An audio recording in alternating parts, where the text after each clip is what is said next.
अहिंसा परमो धर्मः।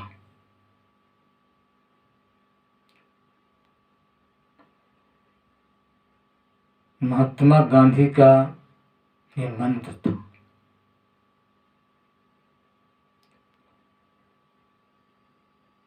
हिंसा ना करे, इससे बड़ा कोई धर्म नहीं है।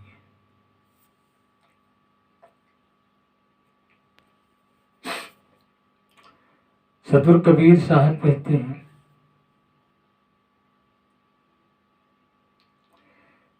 कि हिंसा तो पग पग पर होती है। कोई ऐसा प्राणी नहीं है कि जिससे हिंसा ना होती हो। कदम कदम पर कोई ना कोई जीव मरता है।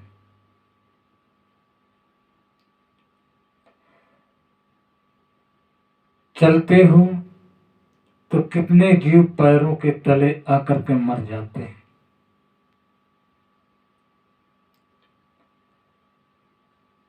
खेत में काम करते हो तो भी कितने जीव मर जाते हैं। केचुए हैं, अन्य जीव, तमाम तरह के कीड़े मकोड़े हैं जो हर जगह मौजूद रहते हैं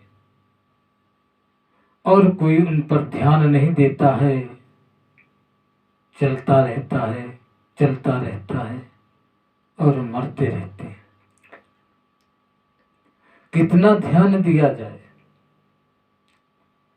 यदि इतना ध्यान देंगे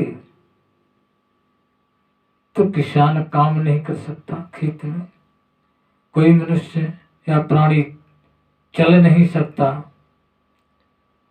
रास्ता तय नहीं कर सकता, श्वास ले नहीं सकता। श्वास लेने में ना जाने कितने कीड़े मकोड़े श्वास के साथ चले जाते हैं और मरते हैं। जो दिखाई नहीं देते हैं, ऐसे कीड़ों पर कोई ध्यान नहीं दे पाता। तो हिंसा तो हर समय होती है। हर प्राणी हिंसात्मक जीवन जी रहा है। तो अहिंसा परमो धर्मा कैसे हो सकता है? लेकिन कबीर साहब कहते हैं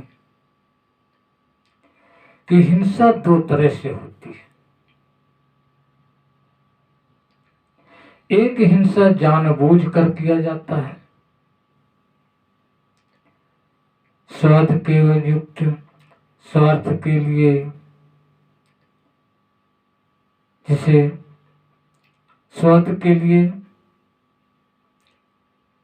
बकरा, मुर्गी आदि जैसे मांसाहारी लोग हिंसा करते हैं।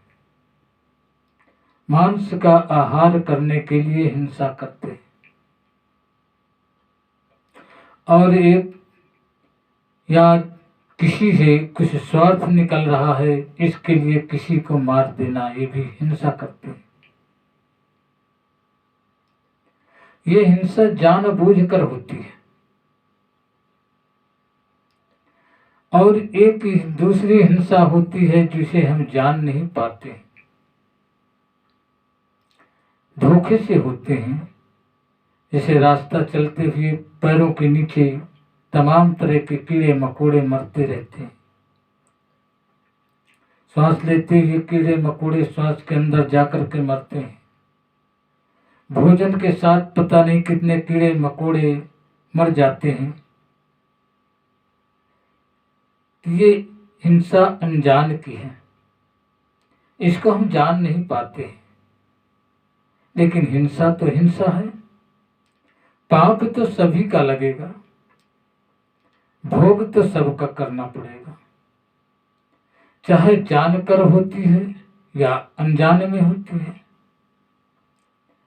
लेकिन उपाय इनका है इस हिंसा से बचने के लिए जो जानबूझकर हिंसा की जाती है उससे तो न करे हिंसा तो बचे। जानबूझकर किसी की हत्या ना करें तो उस पाप से तो मुक्त रहेंगे। लेकिन जो अनजान से हिंसा होती है, अनजान से जो जीव मरते हैं, उनके लिए प्रायश्चित है दान, धर्म, भक्ति, भजन करके उस हिंसा का प्रायश्चित किया जाता है।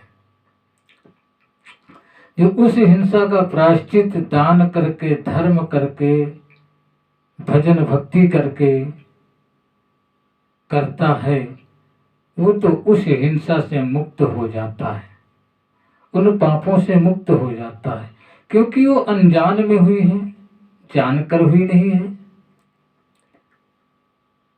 इसलिए जिसे हम नहीं जान पाते हैं उसका प्रायश्चित भी करना चाहिए।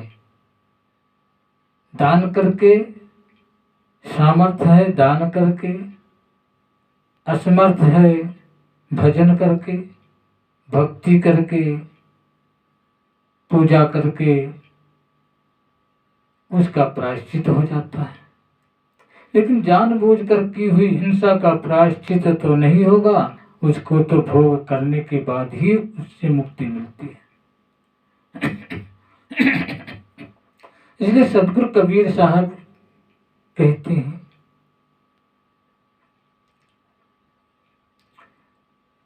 कि हर मनुष्य को, हर प्राणी को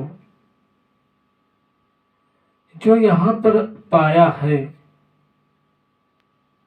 उस का कुछ अंश दान करते रहना चाहिए, धर्म में लगाते रहना चाहिए, जिससे अनजान की हत्या से बचते रहे, अनजान के दोष से बचते रहे, और जानबूझकर किसी प्रकार का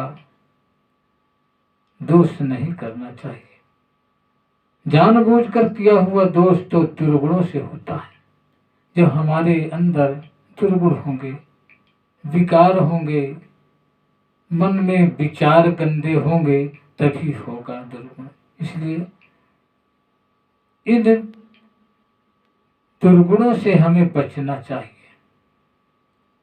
ये दुर्गुण ही सबसे खराब होते हैं।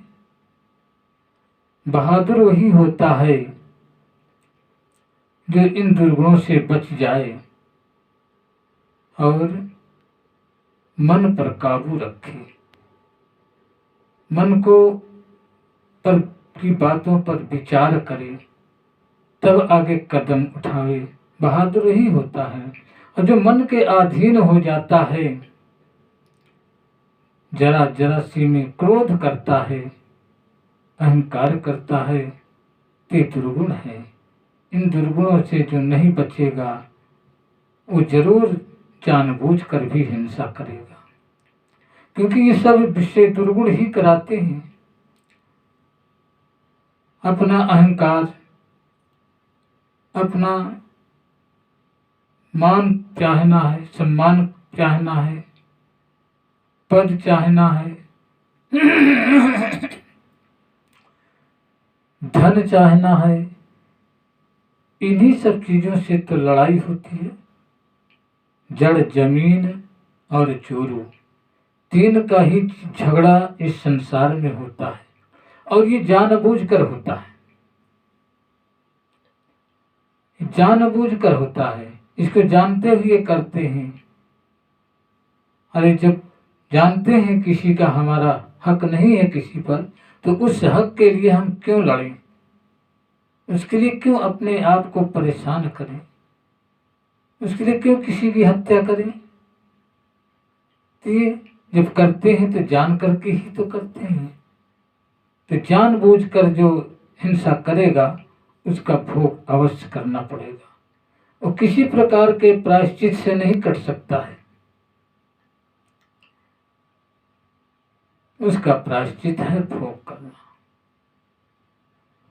और अनजान का है दान, भजन भक्ति से करना। लेकिन यदि कभी मनुष्य इस पर विचार कर ले और आगे त्याग कर दे, आगे ऐसे दुर्गुणों को निकाल दे, अपने अंतःकरण मन को साफ कर ले, तो फिर उस दोष से भी बच सकते हैं। क्योंकि जिस वक्त अपना स्वभाव बदलता है, अपने अंदर के गुण बदलते हैं, उस वक्त एक नया जन्म हो जाता है। जो करके आए वो पीछे रह जाता है और अपनी साधना से रह करके जितना किया उतना भोग करने के बाद फिर वो साफ हो जाता है। और जब साफ हो जाता है तो अगला जीवन साफ रहता है।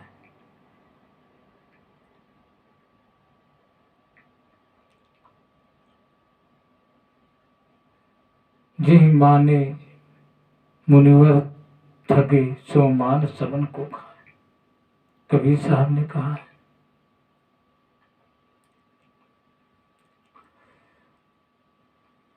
कि जिस मान सम्मान से अच्छे अच्छे ऋषि मुनि ठग गए, मान सम्मान के लिए जो परेशान हुए, वही मान सम्मान सबको विनाश करता है। और उसी मान सम्मान पद प्रतिष्ठा के लिए लोग जानबूझकर हिंसा करते हैं। इसलिए हिंसा ना करें, किसी का घात ना करें, किसी के प्रति दुर्गुण विचार ना रखें, अपने मन में गंदे विचार ना रखें और अपने मन में दुर्गुण ना रखें। आपा तजे हरि भजे नख सिग तजे विकार, सब जीवन से निर्भय रहे साधु मता है सार। कबीर साहब की ये साखी है कि अपने अहंकार को त्याग करके और अपनापन को त्याग करके, ये मेरा है, वो तेरा है, ये मेरा है, मैं ऐसा हूँ, मैं वैसा हूँ, मैं सुंदर हूँ, मैं धनवान हूँ, मैं बलशाली हूँ, मैं सब कुछ भी कर सकता हूँ, शक्तिवान हूँ। ये सब तरह का जो अहंकार है, ये सब अहंकार विनाश का कारण है। इसलिए इसका त्याग कर देना चाहिए। जो इसका त्याग कर देता है वही फिर आगे हरि का भजन कर पाता है, वही भक्ति कर पाता है, वही धर्म कर पाता है। क्योंकि सत्य में ईश्वरो लोके सत्या धर्म सदा स्थिता। जो सत्य पर चलता है वो इन सब चीजों को त्याग करके चलता है। जब तक अहंकार होगा अंदर, वो सत्य का मार्ग नहीं पकड़ सकता है। और जब त्याग हो जाएगा तो सत्य का मार्ग होगा और सत्य ही ईश्वर है। इस संसार में सत्य ही ईश्वर है और सत्य ही धर्म है। सत्य के बिना धर्म हो नहीं सकता है। सत्य में ईश्वर लोके सत्या धर्म सदा सिद्ध। सत्य ही धर्म है, सत्य ही इस संसार में सत्य मूलानि सर्वाणि। सत्य ही इस संसार में मूल है, सबके लिए मूल है। सत्य पर ही चलना ही सबसे अधिक धर्मात्मा होता है और वही ईश्वर पद को पाता है जो सत्य पर चले। सत्य से बढ़कर के कुछ नहीं है। सत्य मूलानि सर्वाणि सत्या धर्म सदा। सत्य में ईश्वरो लोके सत्या धर्म सदा सिता। सत्य मूलानि सर्वाणि सत्या नास्ति परम पद। सत्य से बढ़कर के कोई पद ही नहीं है, कोई अच्छा पद नहीं है। लेकिन सत्य से जो अन्य पद के लिए जाते हैं वो सब नीचे पद में जाते हैं, अहंकारी होते हैं। और अहंकार का जो पद होगा वो विनाश का कारण होता है। इसलिए साहब कहते हैं कि अहंकार को त्यागो, तब हरि का भजन करो। हरि का भजन तब कर्म करो। पहले अहंकार का त्याग करके फिर कर्म करो। और कर्म करने के लिए तुम्हें सारे शरीर के दुर्गुणों को दूर करना पड़ेगा, विकारों को दूर करना पड़ेगा। नख सिख तजे विकार, नाखून से लेकर के सिर तक के शरीर में जितने भी विकार होते हैं, मन में विकार, अंतःकरण में विकार, कर शरीर में विकार, वाणी में विकार, जितने भी विकार होते हैं, वाणी के द्वारा शब्द का चयन न करना, बिना सोचे विचारे शब्दों का उपयोग कर देना, ये विकार है। मन में बिना विचार किए या विचार करके गंदे कर्म करना, गंदे विचार रखना, ये भी विकार है।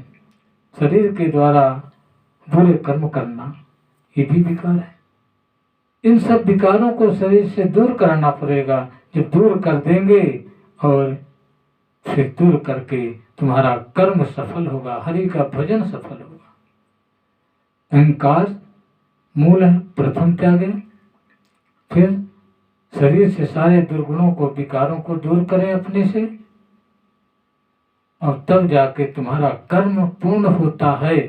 उस कर्म का फल निष्फल नहीं जाता है। ये संतों का मत है। सब जीवों से निर्वैर रहे, किसी जीव के प्रति बैर न रखें, किसी जीव के प्रति, किसी जीव की हत्या न हो, किसी जीव के प्रति बुरे विचार न आए, किसी जीव के प्रति राग, हिंसा, द्वेष न हो। ये सब विकार हैं। यही संतों का कहना है, यही संतों का मत है। तभी तुम्हारी भजन पूरी होगी, कर्म पूरा होगा। इसलिए साफ कहते हैं कि अनजान की हिंसा के लिए तो तुम धर्म, भक्ति, भजन कर लो, दान कर लो। उस हिंसा से तुम बच करके अहिंसा के पद को पालोगे। और जानबूझ करके जो होती हिंसा है उस पर संभल जाओ, उसको छोड़ दो। तभी तुम अहिंसा परमो धर्मा का जो मंत्र है, तब उसको अपने आप पर उतार पाओगे।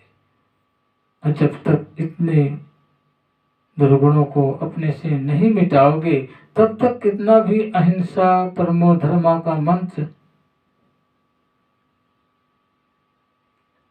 का कोशिश करें, लेकिन अपने में नहीं उतार पाते। मनुष्य परेशान होता है, भोग करता है, तो कहता है कि मैंने तो जीवन में कुछ किया नहीं, मैंने किसी के साथ किसी प्रकार का कोई दुर्व्यवहार नहीं किया है, फिर ये भोग क्यों होता है?